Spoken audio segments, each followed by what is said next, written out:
Hello, art addicts. Today, we're going to hang a salon wall together. People ask me all the time about making art look good in their homes, and a salon wall is one of the easiest ways you can do this. What I love about it is you get so much character and so much personality. You can slip in things that are super cheap, stuff that your kid made, stuff that you bought on holiday, along with contemporary art that you've been buying. There are so many hacks that I've learned over doing salon walls for like 10 years all around the world, and I want to share them with you. And listen, I'm going to be using myself as the guinea pig. This is my lounge. This is my wall. I need to make this look amazing. I'm going to do it with you, and hopefully you can use all of these tips to make your own epic salon wall. So here's the old salon wall. This is James, my husband, taking everything down. We love all of these pieces. Some of them are going to stay on the wall, but a lot of them we're going to put in new spots in the house so we can see them again with fresh eyes.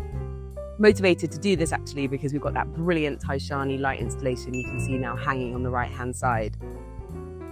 So what's happening is James is taking down all the work, polyfillering the holes, sanding them down, gave the wall a clean lick of paint, and then he's marked out in tape the available space for the pictures so we know what we've got to play with for the new hang. Right, so now I'm sat on the salon wall, so to speak, because we've marked out the available space we have over there with blue tape. We've measured it and marked out the exact same thing on the floor. So if you've got this much available floor space, this is such a handy thing to be able to do, basically to stop you banging the hell out of your walls when you don't need to. You can make all the different configurations and play on the floor. Then we'll take a photograph and then we'll decide what it looks like. So all the artwork here around me is stuff that used to be up on the wall, mixed in with new things that just came back from the framer. So what's going to happen is we're going to start bringing in artworks carefully into this space. And I know this is the bottom line of the wall. And then we'll take it from there. So basically now it's playtime. So what I'm doing first is taking the larger works and deciding which corners they look good in. It's great to have a strong corner. It really anchors the whole wall. I'm very lucky to have two Rachel Jones works. This one is amazing. It's an addition from the tape, but it looks just like one of her paintings. Absolutely incredible. And then it's mounted on aluminium at the back. Because it's like quite a little fragment, I don't want it too low down because I don't want people to touch it. It feels quite precious. So for the time being, I'll just put it a bit higher up to remind myself that I know I need to put it higher. I've got this fabulous, this Anna Freeman-Bentley interior painting. It's got this richness to it and all these beautiful red tones, which I think would go really well with the light installation that we've got there. So I'm thinking of putting it up here. These two dark frames sit together quite well. I love this very robust abstract painting by Mary Ramsden. And I quite like the idea of this like very cool, restrained painting by Christabel with something so kind of physical and gestural. Much better pairing. Beautiful David Lock watercolor of male nude. Makes Y fronts look super cool. So it's basically like art Tetris, except you don't want everything to fit perfectly. It has to be slightly imperfect. Wanting to make sure that we don't have too many things like the same shape near each other. So it's great to mix up landscapes and portraits. Fabulous Michaela Yearwood-Dan triptych that I bought to support hospital rooms a couple of years ago, which is a really incredible charity. So basically we've made a perfect rectangular grid that suits the space we have available on our wall. But now there are some bits that I'm not happy with. I'm just trying to get it right. I quite like this breaking your own rule. So everything's supposed to be on this outside line, but if you bring that back in, it gives it a little bit of disruption. I really don't like these all so close together. And I don't like this thick black frame of this fabulous Sarah Maple marble. It's engraved on marble. It looks like it's a really important piece of historical information left by the ancient Romans. And it says, "Sad Keanu smiles again on date with mystery woman." It's actually just a Daily Mail newspaper headline. I may or may not be Keanu Reeves' #1 biggest fan. So maybe Keanu needs to come over here to give us a bit more breathing space. And I feel like Gianni is so bold. He can handle something so graphic. And Johnny, maybe here, Johnny Yo. This is nicer now because these have got the same kind of, they're very different artworks and I don't like putting similar things next to each other, but tones are interesting together. So there's a nice play there. Maybe you can disrupt it even more. We were going to bring in the Venetia berry plate. Steal some art from the kitchen. I love this. This is a little Paul Davies photogram, which means he just made it. No camera, just the sun developed it, which which is nice. Then the crucial thing to do, which is probably worth getting right here, is to make sure that nothing matches up. So if you come closer here, you don't want those two to be hung like that, because you're not going to get any rhythm. So it's like jazz, you need it to be slightly discordant. So that's better there.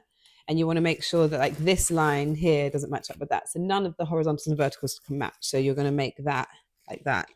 And obviously we know that all these bottom lines are going to match. That is going to be like a perfect line at the bottom. So this is good because this Charlotte Edey is slightly taller than that one. This is all safe. This plate is kind of directly in the middle of the Linder Sterling. So it's kind of more fun to disrupt that, make it off. So this is sticking out a bit.